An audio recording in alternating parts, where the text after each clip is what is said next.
Marjorie Barreto, binasag ang kasinungalingan ni Dennis Padilla. Sa wakas ay nagsalita na si Marjorie Barreto upang ipagtanggol ang kanyang mga anak sa isyu na may kinalaman sa kanilang ama na si Dennis Padilla. Ito ay kasunod ng kontrobersyang lumitaw matapos ikasal ang anak nilang si Claudia Barreto. Sa panayam na inilabas ni OG Diaz sa kanyang YouTube channel noong ika-11 ng Abril, 2025. Ibinahagi ni Marjorie ang matagal na nilang pinagdadaanan bilang pamilya. Dito, inilantad niya ang masiselang detalye hinggil sa relasyon ng kanyang mga anak sa kanilang ama. Ayon kay Marjorie, bagamat normal lang na nagkakaroon sila ng hindi pagkakaintindihan ng kanyang mga anak paminsan-minsan, madali naman nila itong naayos sa tulong ng malalim na pagmamahalan sa isa't isa. Malayo raw ito sa naging ugnayan ng mga bata sa kanilang ama, na ayon kay Marjorie, ay naging sanhi ng trauma ng kanyang mga anak. Pero kung kausap nila ang tatay nila once a year at sisigawan niya at mumurahin niya ang mga anak ko sa telepono. Nanginginig yung mga anak ko eh. OG, my kids' trigger is their father, ani Marjorie. Binigyang diin niya na hindi niya kwento ito kundi ng kanyang mga anak.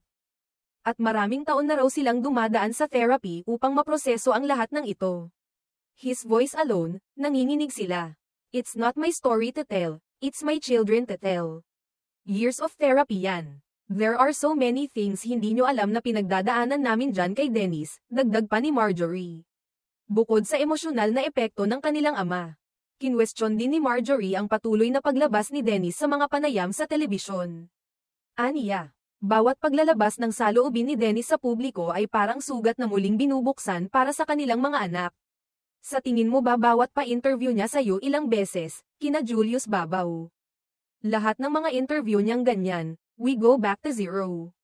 My children go back to the pain, ani Marjorie. Matatandaang naging mainit na paksa sa social media ang naging pahayag ni Dennis hinggil sa hindi umano niya pagkakasama sa kasal ni Claudia. Ayon sa kanya, nasaktan siya dahil tila ba wala siyang papel sa espesyal na araw ng anak. Dahil dito, naging laman ng balita at social media ang kasalang sanay pribado. Maraming netizens ang nagbigay ng kani-kanilang opinyon ukol sa issue, at hindi rin naiwasan ang pambabatikos. Sa gitna ng ingay, napansin ng ilan ang tila makahulugang Instagram post ni Danny Barreto. Na para raw kay Claudia bilang suporta sa nangyari, sa kabila ng lahat, nanindigan si Marjorie na hindi siya nagsasalita para sa sarili lamang, kundi para sa kapakanan at kapayapaan ng kanyang mga anak. Ani niya, darating din ang panahon na baka piliin ng mga ito na magsalita at ibahagi ang sarili nilang karanasan. Hindi ko layuning sirain ang imahe ng ama nila. Pero hindi rin ako papayag na ipagpatuloy ang ganitong klaseng pananakit. Kung hindi ko sila ipagtatanggol, sino pa? Sa ngayon, nananatiling tikom ang bibig ng mga anak ni Marjorie ukol sa isyu, ngunit makikita sa kanilang kilos at pahayag sa social media ang suporta sa isa't isa, lalo na sa panahon ng pagsubok.